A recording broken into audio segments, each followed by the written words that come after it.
estadual nas eleições de 2006 e reeleita em 2010. Nas eleições de 2014 foi a única mulher eleita para deputada federal no Maranhão. Atualmente é titular da Comissão de Constituição e Justiça CCJ do Senado. Elisiane já foi líder da bancada feminina da Câmara e foi presença constante na CPI da Covid. Evangélica, criticou Bolsonaro por utilizar a igreja para suposta propaganda política. Durante o segundo turno das eleições de 2022, a senadora teve participação importante como interlocutora de Luiz Inácio Lula da Silva, PT, perante o eleitorado religioso. A Comissão Parlamentar Mista de Inquérito, CPMI, do 8 de janeiro já acumula 396 requerimentos apresentados por senadores e deputados federais.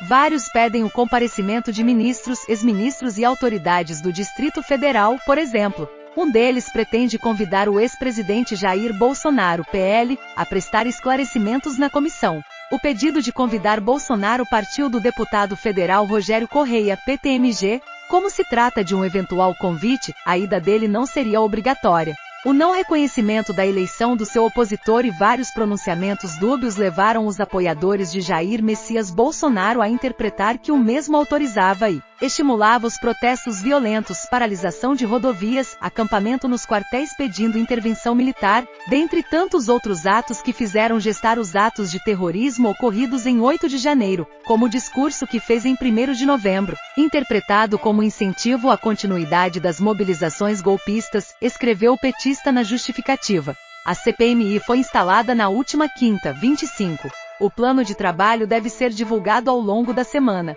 Ainda não está certo se os requerimentos começarão a ser votados pelos integrantes da comissão também na próxima reunião. O senador Rogério Carvalho, PT, apresentou requerimento para convocar o ex-ajudante de ordens de Jair Bolsonaro, tenente-coronel Mauro Cid. A intenção é que o militar preste depoimento sobre conversas dele com suponho cunho golpista e outras suspeitas. Uma delas relacionada à suposta falsificação de cartões de vacinas da família Bolsonaro, caso pelo qual está preso. A maioria dos requerimentos, cerca de 240, trata de convocações. Não apenas ex-integrantes do governo Bolsonaro são alvos.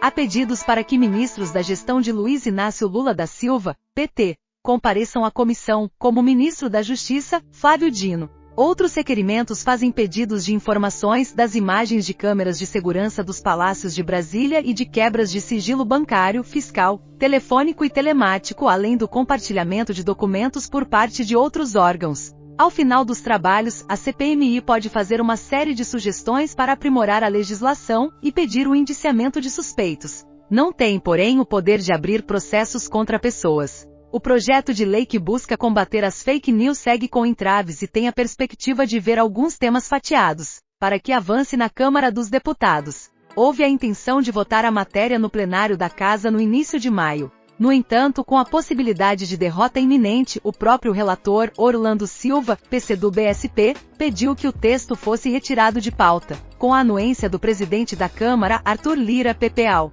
A ideia era que o projeto voltasse a ser analisado em cerca de 2 semanas depois do adiamento. Nunca mais entrou na lista de votação. O principal entrave continua sendo a eventual criação de uma entidade que regule plataformas de internet. Oposicionistas alegaram potencial de censura e interferência do governo. Orlando Silva já tinha tirado uma série de prerrogativas da futura entidade, se realmente criada, na busca de consenso. Mas o ponto continua com resistência de alas de parlamentares. Uma possibilidade é que seja criado um Conselho de Políticas Digitais com a participação de vários órgãos. Em princípio, pode aglutinar mais apoio por ser multissetorial, apurou a reportagem. Outra possibilidade é que esse papel regulador fique com a Agência Nacional de Telecomunicações, Anatel. Há questionamento se a Anatel teria capacidade técnica e de pessoal para assumir a responsabilidade. A CNN, o relator disse que analisa as opções. Ele tem conversado com líderes partidários, colegas e entidades na tentativa de destravar o projeto. Nessa última semana, por exemplo, se reuniu com representantes da Associação Nacional dos Procuradores da República, ANPR, para discutirem o papel do Ministério Público em meio à fiscalização da legislação e a aplicação de sanções às plataformas digitais. Orlando Silva relatou que pretende apresentar o texto ajustado na próxima semana a Arthur Lira.